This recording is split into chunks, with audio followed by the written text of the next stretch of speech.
jërëjëf mbokk Patte d'Oie TV ñu leen nuyu di leen dalalaat seen beneen numéro l'entrevue donc tey dañuy dalal ki nga xamante ne mooy le secrétaire exécutif du comité de développement sanitaire bu Nabou Choucair nekk également conseiller municipal ci listu Res les Verts waaye it nekk opérateur économique mu nekk aussi formateur en informatique waaye it nekk président association des jeunes de la cité Alamal mbokk yi suñu invité tey mooy monsieur Farba Diène Sarr ñu ngi lay nuyu de dalal. ñu ngi leen di fay Sia ñu ngi lay fay ñu ngi lay nuyu di nuyu waa Patte d'Oie TV. di nuyu askanu Patte d'Oie bi yëpp. di leen sant di leen gërëm. alors monsieur Sarr tey bu nit ñi bëggoon xam kan mooy Farba Diène Sarr lan nga leen di wax. waaw Farba Diène Sarr dafa nekk benn doomu gox bi nekk doomu Patte d'Oie. juddoo wuñu Patte d'Oie waaye daanaka lu ci ëpp ci suñu ndaw fii lañ ko passé. donc bu ñu ñëwee Patte d'Oie nekkoon au niveau de la cité Al Amal. doon yëngu ci mouvement associatif. au niveau de la cité. ba créé woon fa association bi nga xamante ne moo regroupé woon ndaw yi nekk ci cité bi yëpp. mooy association bi njëkk a judd foog naa ci cité Al Amal. bu ñu jógee foofu aussi suñu grand frère Papa Diarra jëlee ñu foofu. ñëw intégré ñu biir Patte d'Oie su ma nee biir Patte d'Oie mooy biir commune Patte d'Oie. donc ñu gën a yaatal aussi suñu liggéey. continuer di liggéey ci mouvement associatif ak suñu ay grand frère Mamadou Lamine Nachirou nga xamante ne moo yoroon mat suñu wareef. donc foofu lañ jaaree daal gën a dugg biir Patte d'Oie. xamanteeg waa Patte d'Oie su ma nee Patte d'Oie mooy Patte d'Oie commune. bokk ci ay association yi nga xamante ne aussi amoon na fi. nekkoon aussi commissaire au compte.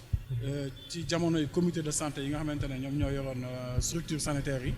le président Alioune Badara Sène jiite woon ko. donc fa laa jaaree woon ba intégré groupe boobu. nekkoon ci commissaire au compte pendant 9 ans. donc loolu daal mën naa wax ne loolu mooy Diène Farba. moom lañ ma gën a xamee ci tur. Patte d'Oie Diène Farba la ñu gën a xam mais tur bi Farba Diène Sarr la. donc wax ko léegi nii bokk nga ci comité de santé.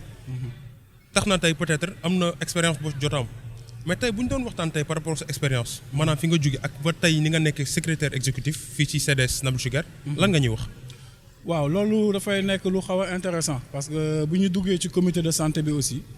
nekkoon ci commissaire au compte jàng moo ñu taxoon a jóg. ak jëriñ suñu askan. donc loolu moo taxoon ñu intégré dugg ci comité de santé boobu nga xamante ne le président Alioune Badara Sène moo ko jiite woon. donc pendant 9 ans liggéey nañ ensemble ak moom. jàng nañ ci lu bëree bëri. donc te gis nañ ne loolu sax moo waral moom bi mu demee ba mandat am jeex.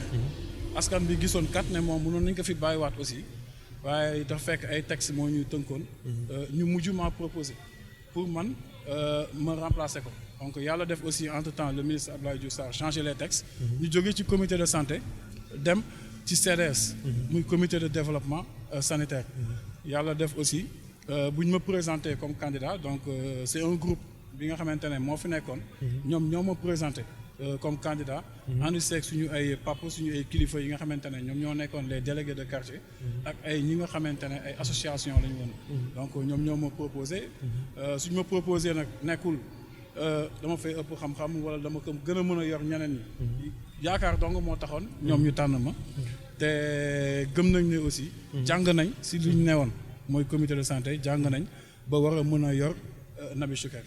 alors tey bu ñu doon dugg ci feebar bi coronavirus. Patte d'Oie commune am na peut-être ñi nga xamante ne mën nañ présenter ay symptômes.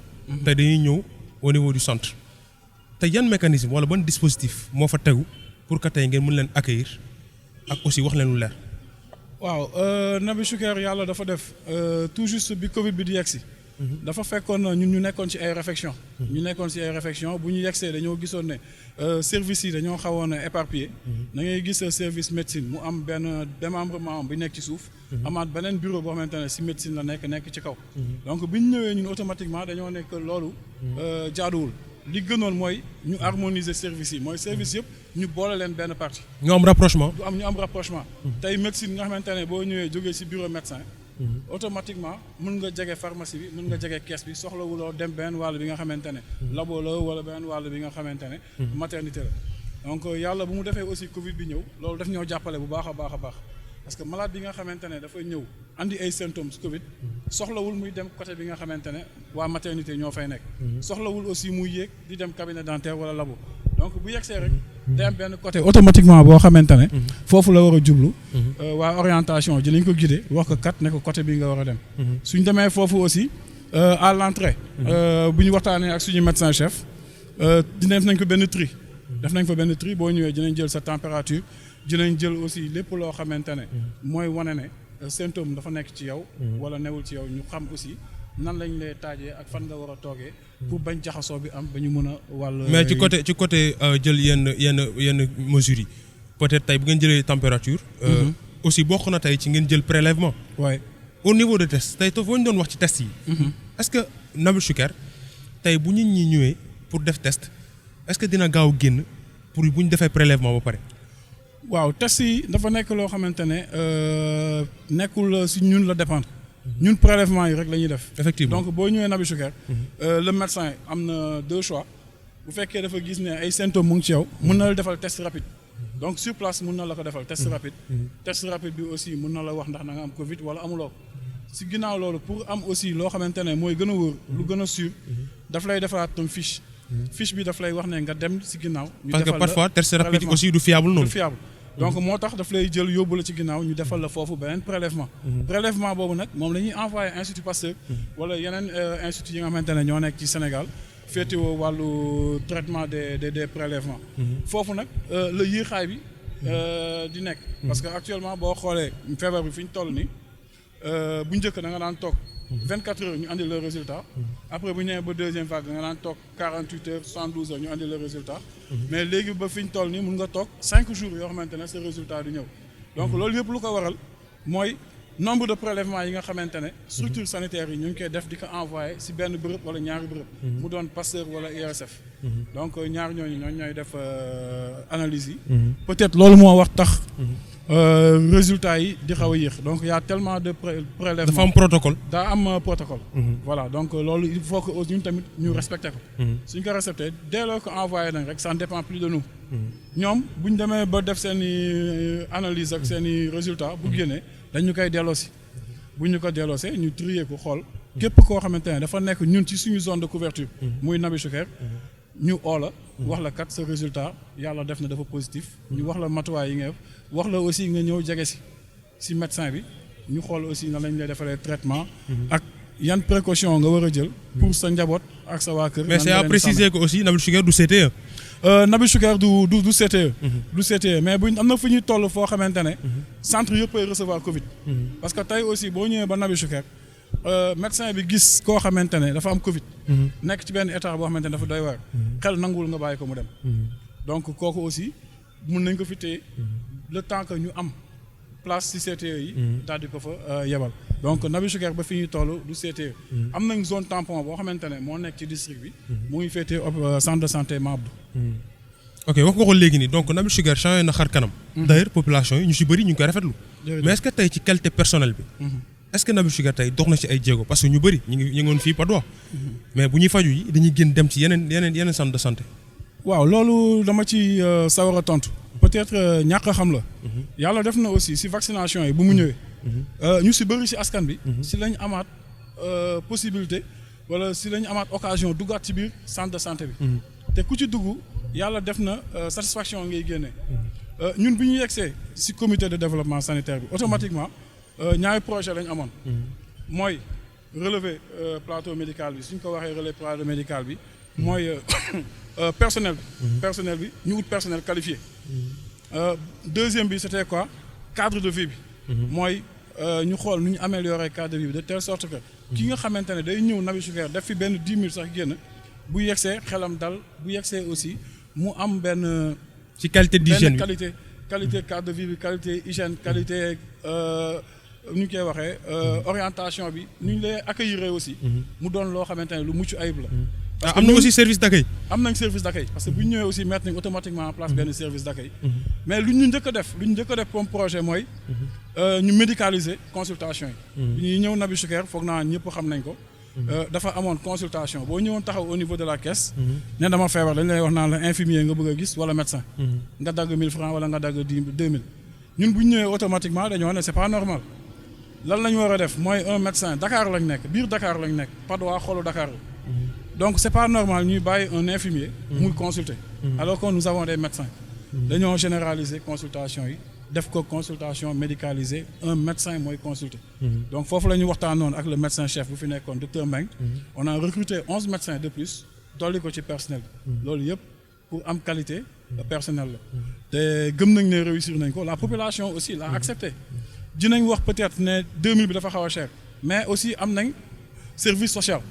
tey boo ñëwee Nabil Choucair ne na nga bëgg a faju mënuloo faju dañ lay orienté ne demal ci service social. soo demee ci service social bi assistante sociale bi bu defee liggéeyam dina gis ne kat kii amul lu mu fayee dinañ ko jàppale consulter ko su laajee sax leneen mooy jëndal ko ay garab wala defal ko ay analyse service social bi bu ñu joxee avis favorable rek dañ koy jël en charge automatiquement. donc bu ñu jógee ci loolu si la ñuy soog a def rénovation changer xar kanamu Nabil Choucair créer waat ay hospitalisation yu bees sage-femme yi fi nga xamante ne fa la femme enceinte yi doon toog xawoon xat ñu defal leen salle d'attente yooyu yëpp daal jéem nañ ko def pour que askan bi wala ñi nga xamante ne ñooy fréquenter Nabil Choucair bu ñu ñëwee aussi mën a toog dal ñu defal leen li ñu leen defal bañ delluwaat seen kër si jàmm. alors wax nañ ko sànq donc conseil municipal nga nekk ci liste Reste les Verts. Ouais. mais tey boo ñu mënoon wax say relation ak monsieur Coumba Ndoffène Sène ak monsieur Alioune Badara Sène lan nga ñuy wax. waaw dinaa ci sawar lool ma commencé ak sama frère Alioune Badara Sène. Alioune Badara Sène c'est un frère maa ko mag ci ay at.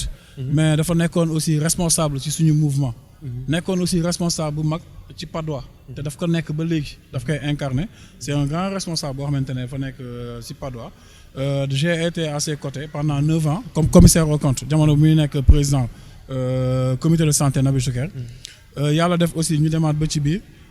man j'ai été proposé pour me remplacer ko bi ma ko remplacer aussi il nous a beaucoup soutenu yàlla def aussi c'est un conseiller lépp loo xamante ne war nañ ko bëgg nañ ko def ci Nabil Choucair su ma ko oowee laaj ko ci xalaatam à la minute qui suit daf may répondre te xalaat bi may jox aussi gis naa ne mooy gën fuuf li nga xamante ne man li nekkoon sama xel donc Alioune Badara c'est un frère comme moom aussi ni mu koy waxee séq nañ lépp ànd nañ fu ne dem naa ci ay mbokkam ba ay Fatick moom aussi noonu la xamee ci samay mbokk xam sama famille séq nañ lu ne mën nañ ne jigéen daal lañ bokkul ma ak moom mais c'est un frère yàlla def aussi mbokk la bu ñu nee ba ci biir mbokk bi feeñ na Coumba Ndoffène Sène li ma séq ak moom mooy li waa Patte d'Oie yëpp séq ak moom c'est une personne boo xamante ne mën nañ ne c'est l'une des rares personnes yoo xamante ne amul noonu Patte d'Oie la preuve tey bu génnee këram bëgg a dem côté mairie Patte d'Oie rek pour mu yegg dina def 2 heures de temps ci yoon fépp fu mu romb dinañ ko fa téye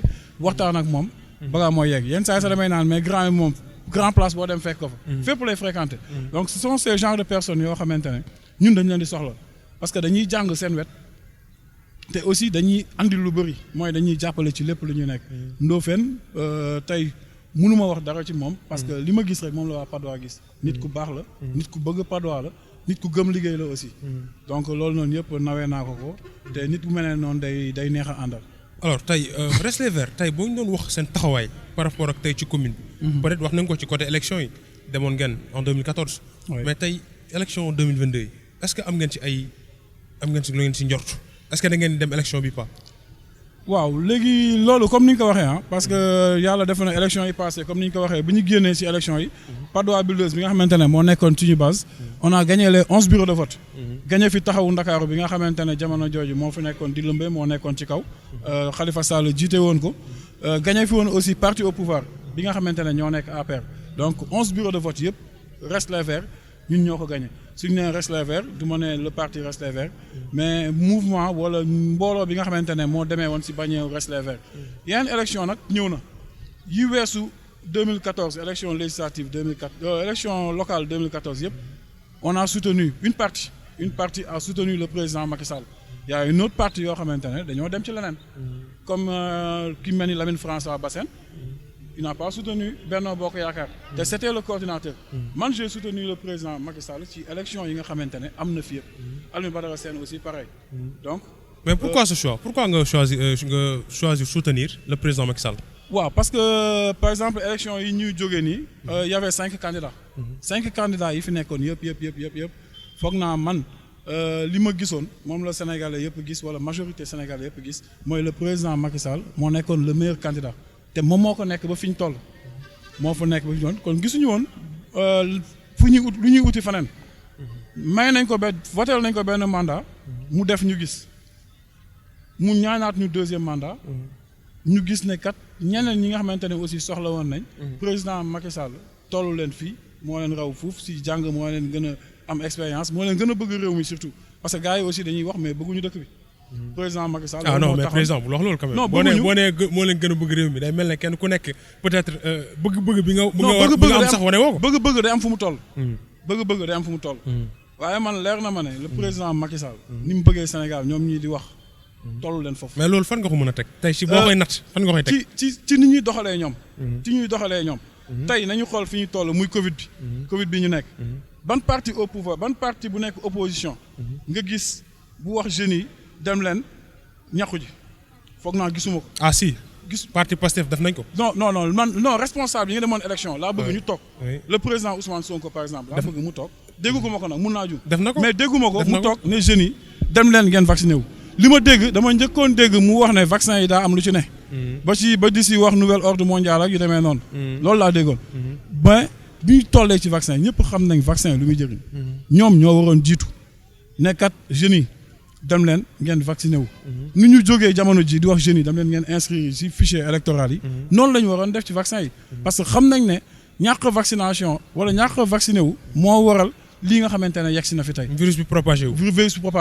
bu ñu vacciné woon. jeunes yi nga xamante ne ñoom ñooy jëli feebar bi ci mbedd bi di ko dugal ci biir kër yi ñun xam nañ ci lu bëri bu ñu vacciné woon peut-être dina bañ a yegg fii yàlla nag moo xam ne muy dogal mais man gis naa ne le président Macky Sall moom moo leen gën a bëgg réew mi moo tax ma ànd ak moom élection votel ko benn yoon deuxième mandat mu laajaat ko aussi ñu joxaat ko ma jàpp ci. est-ce que en 2024 bu présenté waate da nga koy voté. président Macky Sall nag dama signé woon ak moom 2 mandats. def na 2 mandats. moom ci boppam wax na ne jeexal na kon du ma fi nekk di naan ay non duñ ci wax ak yeneen. mais waragul parce que ba tey waxagul lu leer. wax na ko ñaari yoon. peut-être yéen a ko déggul wala opposition bi ñoom ñooy véhiculer message boobu. pour jéem a merloo nit ñi wala jéem leen xëcc ci leneen. mais le président Macky Sall wax na ne moom ci boppam. pare na xanaa leneen mais def na 2 mandats.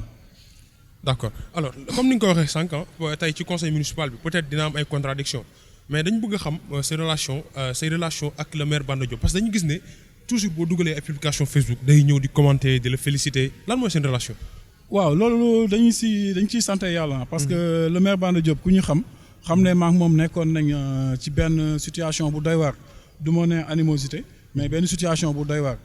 xeex nañ ci conseil municipal dem nañ fi police dem nañ fi tribunal fu nekk dugg nañ fa ak le maire Banda Diop. mais loolu yëpp c'était dans le souci de bien faire. parce que conseil municipal bi dafa nekkoon benn groupe bu xaw a doy waar. tey boo ñëwee commune de Patte d'Oie ñu ne la y a 56 conseillers. ñu ne la y a plus de 30 personnes yoo xamante ne mosu ñëw yëkkati seen kaddu. wax seen xalaat. ci benn projet wala benn sujet loolu ñu xam ne lu doy waar la. loolu nag moo ñu doon métti ñun dañ doon bëgg comme assemblée la wala tribune la boo xamante ne ku nekk bu ñëwee daf ciy wax xalaatam. dañ doon bëgg ñu bàyyi ñu développer. parce que développer boobu lu ñu ci doon wut mooy lan.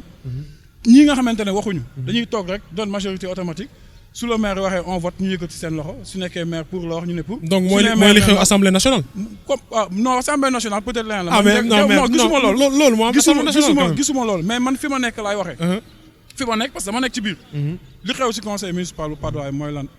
ba ngaa ñëw suñu nee on vote quelque chose ba ngaa ñëw voté sax le maire la ñuy xool ñoom ñëpp. le maire su yëkkatee loxo ñu yëkkati loxo le maire su ne non ñu ne non. te loolu tegu leen fa ñun askan bi moo ñu fa teg. dañoo am benn nombre de voix boo xamante ne ñun ñoo demoon utigoo ci askan bi donc ñooñu la ñuy représenter. mais président assemblée nationale looloo fa am. tey majorité mécanique bi ñuy wax. majorité projet de loi bu ñëwee am na ñoom nee nañ duñ ko étudier parce que ay député Macky Sall lañ. ñoom dañ koy wax loolu dama koy ñaawlu. parce que kaddu gu ñaaw la. nga ne député Macky Sall la. député Macky Sall nit waru ko wax. ku ko wax rek daa fekk askan bi juum nañ bu ñu ko jëlee teg ko fa. waruñu wax député Macky Sall député askan bi lañ.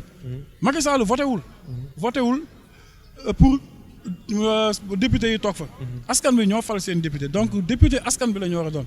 mais ñoom ci seen biir assemblée nationale gis nga si ñoo xamante ne Macky Sall day ñëw andi projet wala ñoom seen parti ànd ci benn affaire ñu jaar à côté. te teewul après dañuy àndaat. mais nag dafa nekk aussi fépp fu mbooloo nekk. am na ñoo xamante ne lu ñëw rek këf leen. donc loolu mooy li am entre yow ak le maire Banda Diop. waaw le maire Banda Diop man aw moon problème personnellement ak moom dama amoon problème ak le groupe bi nga xamante ne moo nekkoon ci moom. te yàlla def na ne tey groupe googu noonu yëpp ñi nga xamante ne ñun bu ñu jógoon di wax ñoo ngi doon saaga tey ñooñu ñoo ëlbateeku ñëw si ñun nañu xeex Banda Diop ñooñu ñoo ëlbateeku tey génn doon opposant contre Banda Diop maag Banda Diop mosuñoo am problème ci personnel maag Banda Diop xawuma ko woon sax avant 2014 on se fréquentait pas léegi nag li gars yi di wax Padois actuellement Diène ak le maire Banda Diop mburu ak soow lañ. oui parce que bu ñu gisee publication yi aussi ces commentaires ñëpp mën nañ njort loolu. dëgg la le maire Banda Diop li ñu boole bi Covid bi yegsee man dama ñëw toog Nabi Choucair ma ne non pourquoi waruñu toog dañoo war a def benn projet ma commencé ak sama doom jël benn gel jox ko def benn publication wax ne élève bu nekk war nañ ko jox butéelu gel mu yóbbu seen école pour ñu sécuriser élèves yi parce que boobu école tëjaguloon biñ ko waxee ma gën ko pousse ma ne léegi dañuy def benn journée boo xamante ne ci école yi lañ koy defee def benn journée de lancement tout ce qui est politique à la Padois tout ce qui est personne ressource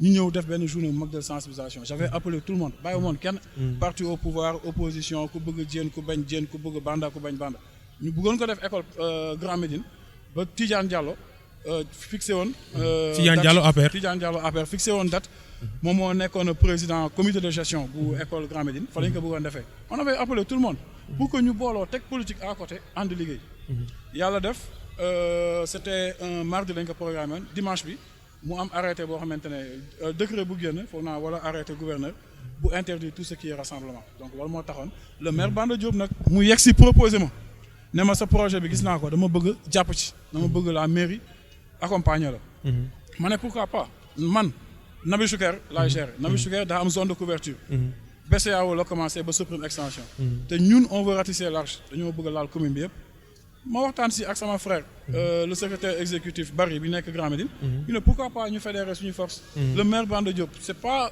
Banda Diop en tant que personne mais c'est la commune commune bi nga xamante ne man dama cee bokk su ñëwee andi ses moyens ne dama bëgg a jàppale askan bi jaarale ko ci yéen damay jël parce que su ma ko jëlul ëllëg askan bi dinañ ma ci mere parce que askan bi daa am loo xamante ne dañ ma ko sant Nabi Choucair bi ma ne sensibilisation da ci nekk sensibilisation contre les maladies da ci nekk prévention ak leneen daf cee nekk mais loolu il faut des moyens le maire su ñëwee ne j'ai des moyens dama cee bëgg a jàpp dama siy jàpp mais boo xoolee ñi nga xamante ne ñooy wax tey Diène ak Banda Diop mburu ak soow lañ ñoom ak Banda Diop ay noonu lañ woon mais élection présidentielle bi Macky Sall toogee ba dernier moment tànn Banda Diop pour mu jiite comité électoral Padois man je me suis opposé dama bañ dama leen ne du ñu liggéey ba yegg si fii ba à la veille des élections un maire boo xamante ne moo nekkoon taxawu Ndakaaru ñëw ñu jox ko affaire yi dama gedd dem toog Aminata Sow délégué général moo ma waxtaan ak man bés ma ma wàcc mujj aligné wu ne kat su may liggéeyal le président Macky Sall aussi du ma ko defee si comité bi nga xamante ne le maire Banda Diop moo ko jiite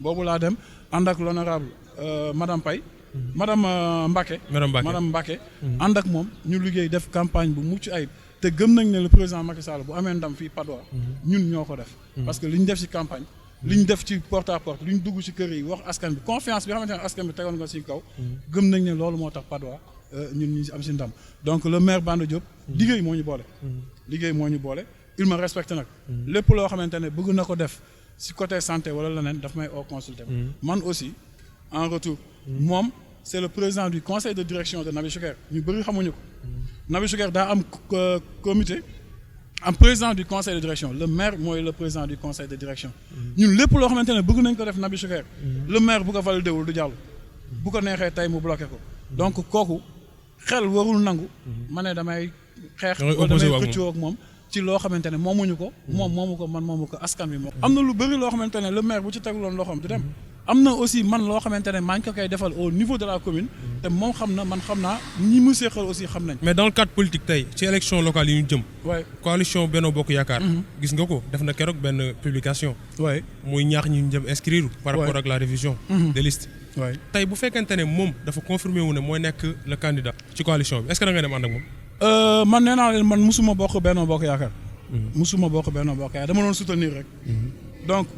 tey bi nga xamante ne tànn nañ ko bu yàlla defee bañ tànn ko moom le maire Banda Diop pour mu jiite liste bi ci élection locale yi ñu jëm su ma toogee sama xel dal ci ma xool ñi nekk ci liste bi parce que loolu moo gën a important nee naa la sànq conseil municipal bi ñu génn mun naa la citer 30 personnes yoo xamante ne mosu ñoo yëkkati kàddu te ñu askan jël leen teg leen fa ne leen représenté lañ ñooñu représenté wuñ dara donc doo du ma nangu topp ci liste goo xamante ne ñi fa nekk leer na ma leer yàlla ne amaluñu njëriñ askan bi donc loolu waxtaan lay doon actuellement man je suis le représentant de Reste les Verts ci commission révision commission électorale yi nga xamante ne dugg nañ ci.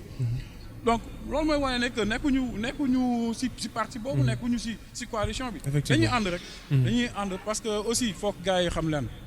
élection yu ñu jëm élection locale la. élection gox sa gox la mun nañ ko tuddee nawetaan. ku ci nekk da ngay xëcc li gën nga andi ko sa koñ. donc war nañ dépasser ay affaire de parti ay kii taxawu Ndakaaru la bokk. kii Pastef la bokk c'est pas Sonko qui va diriger la Padoa. nekkul keneen ki ñuy fal doomu Padoa lay doon mais doomu Padoa bi nga xamante ne moo bëgg a ñëwee ci parti boobu. ngir yàlla nañ ko tànn mu doon koo xamante ne ku gën lay doon. ñu xam ne li ñu bëgg ci Padoa fi ñu bëgg Padoa yegg. dinañ ñu fa yeggale. effectivement alors wax nga ko sànq aussi par rapport ak tey ci suñu présentation ñu ngay wax nga nekk président association des jeunes de la cité Alamal tey association boobu noonu lan mooy taxawaayam ci cité bi. waaw association des cités de la cité Alamal foog naa ne ñun ñoo ngi ko créé woon en 97. yàlla defoon suñu grand frère Khadim Diouf nekkoon président bi ba ñun aussi nu ñu demee ba jëm mag jël lenge yi. remplacé ko si. lépp lu am cité Al Amal actuellement tey mun naa ne association boobu moo ko jur. conférence yi ñuy def conférence annuelle. association boobu moo ko jur. jàkk ji fa nekk Al Amal tey. association boobu moo ko jur ba ñu yegg fii tey donc association bi moo tax ñu xamante parce que ñëpp dañu naan wax naan cité Al Amal ay tubaab lañ. association boobu moo tax ñu xamante di duggante di demante. di sosandoo di yëgandoo di tegandoo. donc Al Amal. boo duggee d'habitude tey boo ñëwoon si imam wala nga dem si suñu délégué de quartier leneen la lay wax. dem leen ngeen gisi jën wala dem leen ngeen waxtaan ak jeunes yi. donc benn groupe la association bi moo fa nekkoon. moo doxal loolu ba ñu yegg si fii tey. donc association boo xamante ne bu am njëriñ la amal njëriñ askan bi te loolu aussi moo ñu permettre ñu am ay ambition ba génn au niveau communal. mais association bi est-ce que amul ay clivage politique. non yàlla loolu amul ci association bi. parce que comme ni ma ko waxee. man mi nga xamante ne maa koy jiite bokkuma ci benn parti. élection nag mun na jot ma far fenn. comme keneen fu mu ne far mais liberté boobu dañ koy bàyyee ku nekk fi nga xamante ne gis nga ne foofu mooy fi gën nga dem fa mais nañ bàyyee xel leen rek mooy su élection jàllee ñun ñooy àndaat ëllëg. lépp ñëpp la su élection jàllee. suñu ay doom aussi ñooy demalante waat ëllëg. donc loolu rek suñ ko bàyyee suñu xel war nañ di gën a rafetal. bu ñu ñëwaatoon tey ci problème mu muru Al Amal bi. parce que génn nga def ci publication Facebook. waay aux populations yi pour ñëpp ñëw taxaw. nga waxoon ne cité bi ñi nga fa lotissement wu Alioune Tine dafa empiété woon cité bi. de 40 centimètres. fan ngeen ci mujj. waaw loolu suñu ay avocat ñoo ngi si parce que dañoo jël benn pôle d'avocat. ñoom ñoo ngi ci bu baax a baax parce que jamono nañ sax ba jot sommation. bu descos bañ joxoon ñu bés ni dañuy ñëw. daaneel mur bi te loolu yëpp dañoo jàppoon ne jaay doole la. man ku ma xam ne kenn du ma jaay doole. du ma ko nangu mën naa naqari deret nag mais du ma tooñ du ma jaay nit doole. daa am benn décret présidentiel boo xamante ne dafa limité. commune Padoa si décret bi dafa wax ne. commune Padoa ci côté boobu ñu féete ñun cité Al Amal la yem donc lépp loo xamante ne mooy habitation yi quoi. mën nañ ne yeneen zone yi tool yi si commune la bokk mais habitation yi cité Al Amal la yem. leneen lu si yokk rek dañ ko cee dolli mais bokk ko ci. donc nag promoteur bi nga xamante ne moom moo defar cité boobu lenn la bëggoon daaneel mur bi su ko daaneelee ñu ne cité Al Amal moo yaatoo ni yëpp donc si jeu boobu la bëggoon jouer avec des complices yoo xamante ne ci biir commune bi lañ dëkk on les a démasqués xam nañ gars yi suñu bëri ku si nekk. ay complices ñu dëkk ci biir cité bi ñu dëkk ci biir Padoa. parce que ku si nekk xam nañ aussi li nga si joué. ci cité bi wala ci Padoa commune. pas cité bi si Padoa commune. su ma nee cité bi mooy Padoa commune. d'accord ku si nekk li nga si joué aussi xam nañ ko. ñu bëggoon daaneel mur bi comme ça léegi décret boobu dañuy ñëw rek ne extension wu cité Al Amal la donc décret boobu dafa nekk si yoon loolu di tudd cité Alioune Tine dañ ko war a daaneel. parce que ay tool la woon décret bi ñëw ne fii la kii bi yem c'est une zone non aedificandi. tey boo fa duggee na ngay gis ne hauteur bi. moo sut fuuf cité Al Amal tey boo daanee doon mur boobu nawet bi ñu dugg ndoxu taw bi yëpp si biir la jëm te cité Al Amal dafa bokk ci l'une des rares cités yoo xamante ne lotissement bi dafa jaar yoon. am assainissement. une minute après ndox bi day jàll parce que sous forme de pente lañ ko def lépp ci tool yi lay dem. tey kooku ñëw am xaalisam jaar fu muy jaar ñëw ne dinañ bëgg a jaay doole ñu duñ ci nangu. yàlla def suñu ay pap suñu ay yaay ñëpp ay responsable aussi yu nekk Padoa. yu mel ni honorable député madame Paye. madame Mbacké aussi honorable au conseil de la république ñoom ñëpp jàpp si ànd ak ñun si xeex bi. ba yàlla oyofal affaire bi parce que lépp teg nañ ko ci suuf. mais nag xamaguñu parce que moo tax du ñu bàyyi ñu bettuñu. ñu ne kat nañu ut suñu ay avocat ñoo xamante ne ñooy attaquer dossier bi. justice ba lu ñu yàlla may ñu jël. alors wax ko léegi nii am ngeen ay avocat oui tey peut-être bi ngeen di jël avocat yi concerté wu ngeen au sein même de la cité. kenn ku ci nekk peut-être am na andi nga sa doole nga ñëw def ko ci. oui tey ça tourne autour de combien de personnes yoo xamante ne tey dugg nañ ci combat boobu noonu. waaw mun naa ne cité Al Amal ñëpp a si jàpp. ñëpp a si jàpp kër yëpp participation volontaire la ku bëgg rek loo am nga joxe ko. noonu lañ def ba jël avocat ba fay. on a des reçus ku si nekk xaalis bi nga joxe defal nañ la reçu jox la ko sant la gërëm la. loolu lañ dajale jël si ay avocat fay nañ benn partie avocat bi commencé na liggéey bi. suñ demee aussi ba mu laajaat beneen partie aussi noonu la ñuy defaat rek dajalewaat xaalis joxaat leen pour que ñun aussi suñu cadre de vie ñu sauvegarder ko. alors comme suñ ko waxee sànq rek tey peut-être par rapport ak tey sa engagement bi nga am ci cité bi. di nga am ay ambition. tey monsieur Diène Farba Sarr bu ñu doon laaj ay ambition tey au sein de la commune lan la ñuy wax.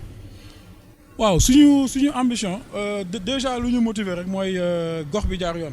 gox bi jaar yoon mooy cadre de vie bi. fii lañ dëkk. ñun amuñu feneen fu ñuy ndamoo. Padoa la ñuy ndamoo. fu ñu dem lu mu guddi dañuy dellu si waat fii la ñuy fanaan. donc suñu cadre de vie dañoo bëgg benn cadre de vie bu meilleur.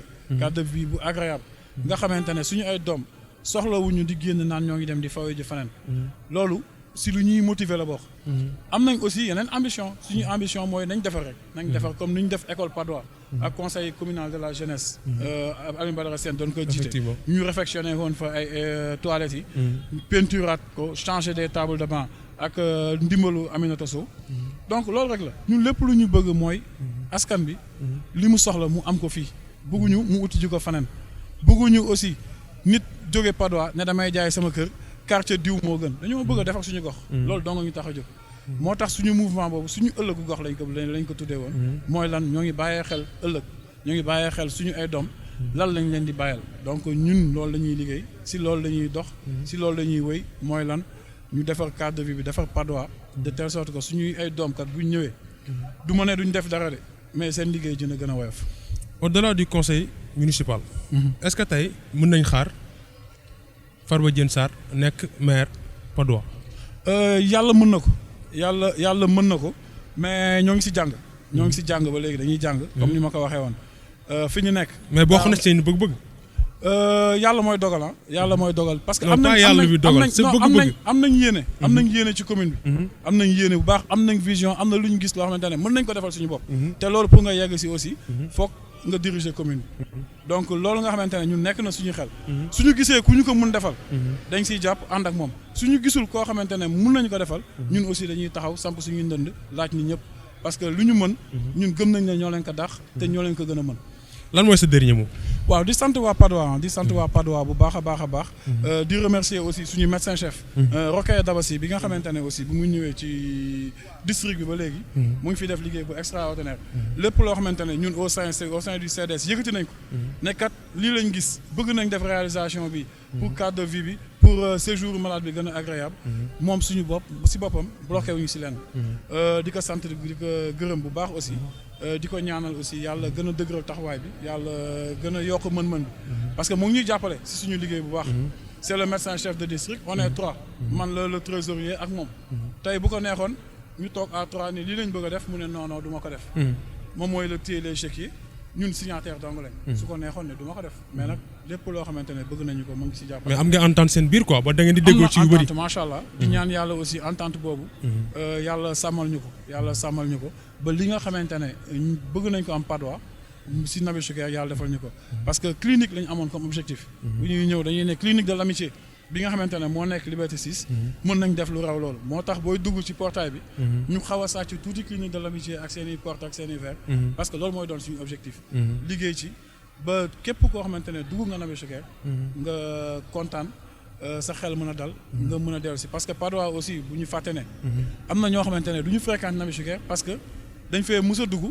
am lu leen fi dal wala am lu leen fi neexul ñu jaaree fa gedd mais nag ñoo ngi leen di wax ne leen nañ dellu si waat même bu dee pour ñëw xool sax nañ duggaat xool tout a changé médicalisé nañ consultation yi c'est des médecins qui consultent infirmiers dootul consulter Nabil Choucair cadre de vie bi rendre nañ ko agréable defar nañ ay cabines defar nañ ay hospitalisation yu bees suñu projet yi di ñëw bloc administratif bi dañ ko bëgg a génne Nabil Choucair yóbbu ko ci annexe bi de telle sorte que fële ñu féetale fa wàllu faj bi kase créer aussi des cabines pour la maternité donc loolu aussi bu ñu si askan bi jàppale suñu askan bi continuer jàppale incha allah dinañ ko réaliser pour suñu bopp parce que suñu bopp lañ koy defal ndaxte suñu ay njaboot dong ñoo nekk Patte d'Oie. jërëjëf mbokk yi comme ni ngeen ko gisee mu nekkoon entrevue ak monsieur Farba Diène Sarr di ngeen di jaajëfal dina jox dig daye beneen yoon yaa ngeen jëf. tunga ni du teew ñuy nataal ñoo ko gisandoo te yéen ci teg seen bët xam nga ni lépp luy information actualité Patte d'Oie TV dañu ko téye suñuy loxo kon gaaw leen aimé sunu ay vidéo partagé te abonné ci sunu chaîne YouTube ngir lu ñu dugal ngeen teel cee mën a jot ak Patte d'Oie TV rek mooy seen bi xew ci jamono.